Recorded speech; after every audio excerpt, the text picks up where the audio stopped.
What's up mga bay? Here we are again, our new vlog. So gusto ko lang i-share sa inyo itong ginawa ko dito sa aking Sniper 155. Kung ano na yung mga piyesang nilapat ko sa kanya, kung mga magkano yan. So itong mga babanggitin natin mga bay ay hindi naman ganong kamahal na pyesa. Isang simpleng setup lang pero in the end maganda pa rin naman ang kinalabasan. So anong bago dito sa kanya? Yan, ito yung ating set sprocket na 1448 na bilang, no, 1448 po. Yan, pininturahan ko ng kulay pula, pati ito ginawa kong green. So ang presyo na itong kadena natin ay 1,300. Set na po yan siya, set na po. Tapos titanium bulb, 6 na piraso, nut pala, titanium nut, 6 na piraso, 41 piraso. Ayan. So, itong short fender natin sa likod na carbon type. Fake lang to na carbon. So, around 600 yan. Ayan. Tapos ito, 450 itong ating bracket, no. Ayan. 400. Tapos ito naman, 700. Ito, tsaka ito. Mga carbon fake po. Ayan. So, ito, gold bolts.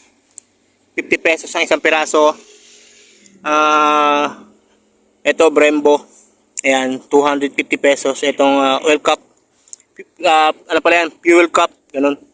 Fluid cup pala. Ayan. Handguard. Carbon fake din. 400 pesos.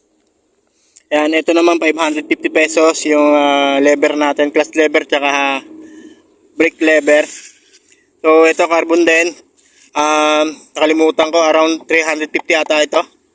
Itong windshield na carbon. Ayan, yan yung mga binago natin sa kanya. Ito naman, so, nakita ko lang sa online. 120 pesos. 15 piraso, yung gold na yan. So, titanium disc bolt. Ayan, yan. Tapos, ang isa nito 65. 10 piraso ang binili ko. Tapos mini driving light 800, isang set na lahat kasama kabit, pati yung relay niyan. Dual horn 350 kasama relay. Yan, dual horn, dalaw na busina niya.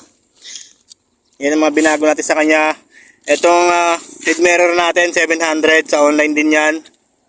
So domino kasama rin dun sa mini driving light natin yan. Motowolf 500 na CP holder, 500 to. Ayan ang mga binago natin sa kanya. Ito, 700. Itong handle grip.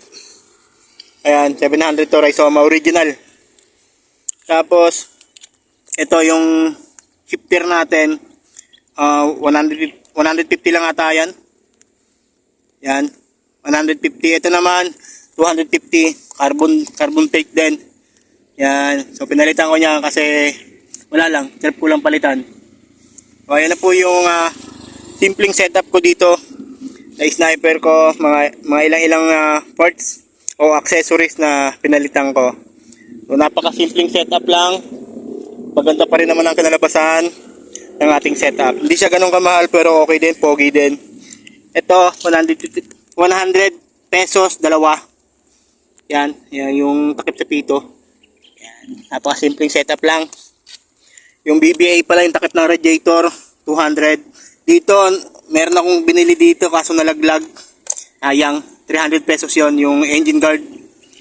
Yun, ito lang ang binago ko dito sa aking sniper 155. Ito pa pala, itong panel, no, cover panel, yung tawag dyan basta dito. Ayan, 200 din to, 250 pesos. O yan yung mga setup ko dito sa aking sniper 155. Yun, ayun lang mga bye.